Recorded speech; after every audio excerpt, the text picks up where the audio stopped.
Jesus says, if your virtue goes no deeper than that of the scribes and the Pharisees, you will never get into the kingdom of heaven. The Lord is talking about the Pharisees and the scribes, the saints of the time. They were the saints of the time, good people, law-abiding, praying at the right time, fasting on the right day, everything doing perfectly. The people looked up to them because they were the paragons of virtue. Everything perfect about them. And about them, the Lord says to his disciples, you have to be better than them. Was there something wrong with the Pharisees and the scribes? Apparently, nothing wrong with them. Apparently. Observances, traditions, rubrics and rituals, they were perfect. They followed the letter of the law, as it is written in the book, everything perfectly. Nobody could ever find fault with them. So what was wrong with them? The life was all about observances, the externals.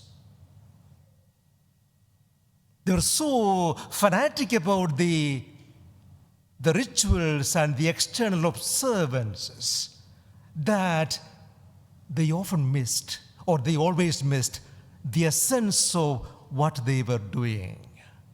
You remember how they were so fanatic about the law of Sabbath? Fanatic.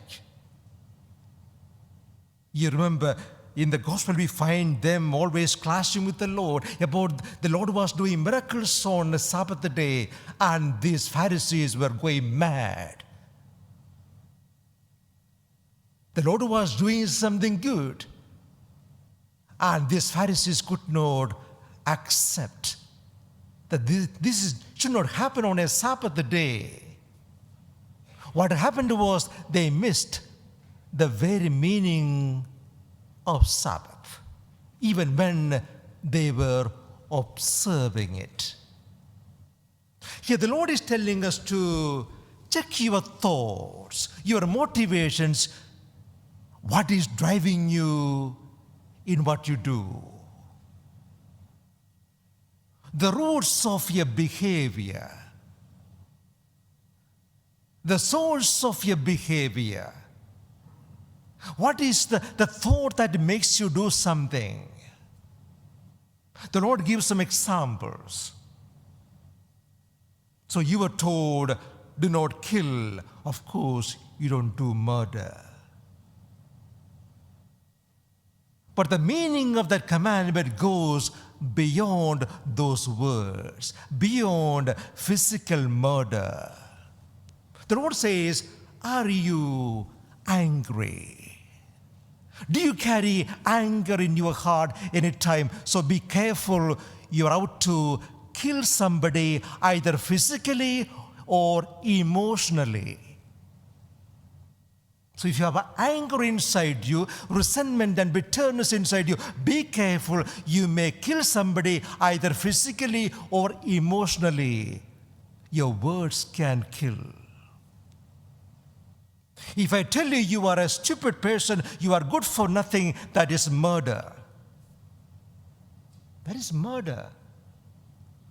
So the commandment about murder, it goes beyond the literal meaning, not about physical. More than that, you can destroy somebody by a word that you use, that you say. So check your mind. Again, if your mind is full of anger and resentment, you can end up doing something stupid and silly. Suppose when you are driving, if you have anger inside you, frustration inside you, impatience, you are out to do something very silly and stupid, you may cause an accident. So anger is nothing wrong with anger itself, but it can be a destructive force unless you are in control of that emotion. Another example, adultery. No, you don't do it. But the Lord is asking you and me, how do you look at people? Are they a means to your end? Are they just objects for your satisfaction? Do you see them as children of God with the dignity and glory? How do you look at people? So it's not about the act of adultery, but about how you look at people. It's because the way you look at people decides your behavior with them, how you treat them.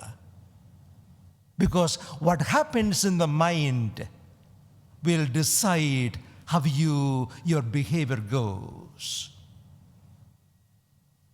You may have heard of those desert fathers who lived in the 3rd century. One of them, Abba Pambo, one of his disciples asked him, "Master, tell me, how can I find salvation?" The master told him, very simple, find your heart. Find your heart. Find your heart, the source of all your behavior. Find your heart and you will be saved.